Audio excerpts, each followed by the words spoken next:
Dynamic Success the Junior College. Enter to win. Masters in MPC and BPC. अस्सलाम वालेकुम नाज़रीन, आइए नज़र डालते हैं देश की राजधानी नई दिल्ली और उत्तर प्रदेश से कुछ खास खबरों पर।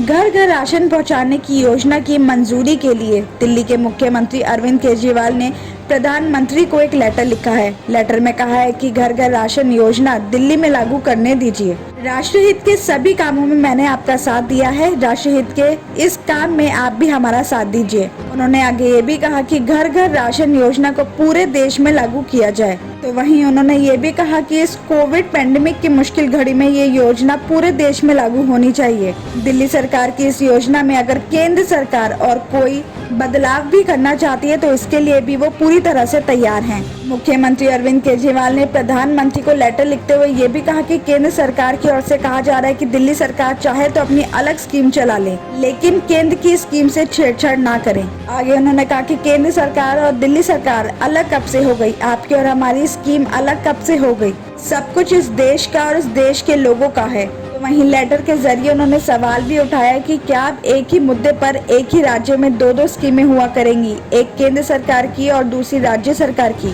क्या एक ही राज्य में एक ही मुद्दे पर डबल खर्चा हुआ करेगा, मतलब दिल्ली में राशन बांटने के लिए एक तरफ केंद्र सरकार 2000 करोड़ रुपए खर्च करेगी और दूसरी तरफ दिल्ली सरकार अलग से 2000 करोड़ रुपए खर्च करेगी। क्या ये समझदारी की बात होगी?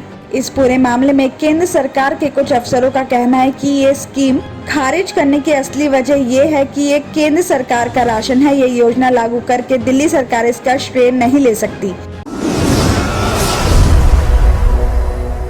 दिल्ली के आईजीआई एयरपोर्ट से खबर आ रही है कि अभी भी भारी संख्या में लोग अवैध हथियार और कारतूस के साथ एयरपोर्ट पहुंच रहे हैं। ऐसे में लोगों को भारी मुसीबतों का सामना करना पड़ता है।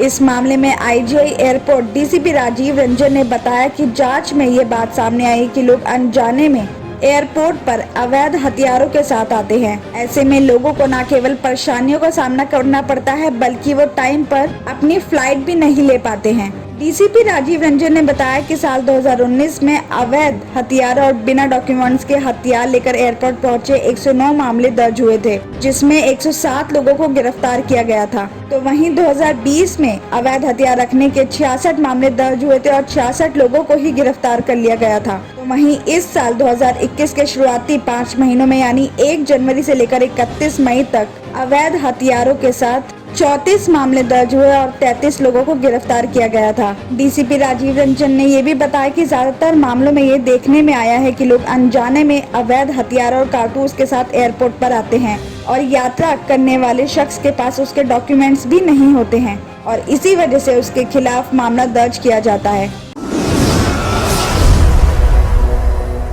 दिल्ली से सटे गाजियाबाद के नंदग्राम के मोटी गांव में घर जमाई बनकर रह रहे शख्स ने मां के साथ सो रही नाबालिग साली को तेजाब से जला दिया। तेजाब की चींटे पड़ने से आरोपी की सांस भी झुलस गई। चीख पुकार मचने पर लड़की और उसकी मां को हॉस्पिटल में एडमिट करवाया गया। बताया जा रहा है कि आरोपी अपनी साली से एक तरफा प्यार करता था। उसे साली का दूसरे लड़कों से बात करना पसंद नहीं था। साली को सबक सिखाने के लिए उसने इस घटना को अंजाम दिया। पुलिस ने आरोपी से तेजाब की बोतल और इंजेक्शन भी बरामद कर लिया है। इस घटना के बाद लड़की के पिता ने दामाद पर शक जाहिर किया। शुरू में आरोपी पुलिस को गुमराह करता रहा, लेकिन सख्ती करने पर अपना जुर्म कबूल कर लिया। लड़की के पिता ने बताया कि 6 साल पहले उसने अपनी बड़ी बेटी की शादी लखन यादव के साथ की थी। करीब 5 साल से आरोपी लखन उन्हीं के यहाँ घर जमाई बनकर रह रहा था। शनिवार रात वो अपने परिवार के साथ घर में सोए हुए थे और रात करीब 1:30 बजे उनकी छोटी बेटी चीख पुकार मचाने लगी और जब उठकर देखा तो उस पर तेजाब से हमला किया हुआ था। इस मामले में एसएचओ का कहना है कि लखन यादव अपनी साली पर गलत नजर रखता था और उसकी अपनी पत्नी से संबंध भी ठीक नहीं थे। पहले भी कई बार उसने अपनी साली से छेड़छाड़ भी की थी। आरोपी ने बताया कि उसने 1.5 महीने पहले ही साली का चेहरा बिगाड़ने की प्लानिंग बना ली थी। मौका मिलते ही उसने इस घटना को अंजाम दे डाला। बाबा का ढाबा के मालिक बुजुर्ग कांता प्रसाद एक बार फिर सोशल मीडिया में सुर्खियों में आ गए हैं। पहले लॉकडाउन के बाद सोशल मीडिया में छाए कांता प्रसाद ने मालवीय नगर में रेस्टोरेंट खोला था, लेकिन अब दूसरे लॉकडाउन में बाबा का नया रेस्टोरेंट बंद हो गया है और अब बाबा अपने पुराने ढाबे को फिर से चलाने लगे हैं। इस मामले में बाबा का कहना है कि उनके पास पैसे की कमी नहीं है, मगर अब बाबा की हेल्प के लिए कोई आगे नहीं आ रहा है। सोशल मीडिया पर वीडियो वायरल होने के बाद बाबा का ढाबा एक बार फिर से चर्चा में बना हुआ है।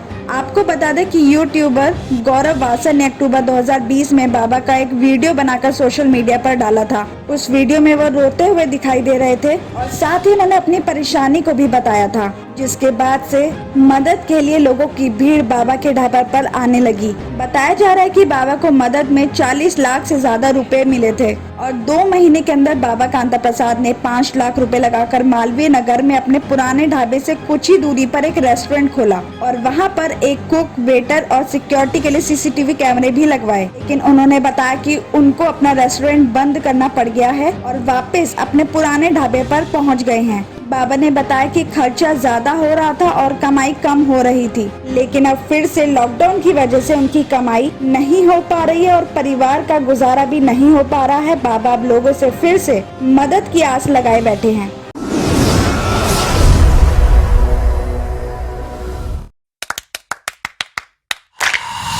Dynamic Success the Junior College. Enter to win. Masters in MPC and BPC.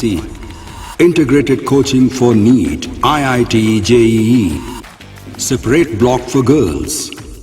Better coaching, better planning, better environment with better results. Opposite Madanapet Mandi, Saeedabad, Hyderabad. Phone 04029701124. An Institute of Success Schools.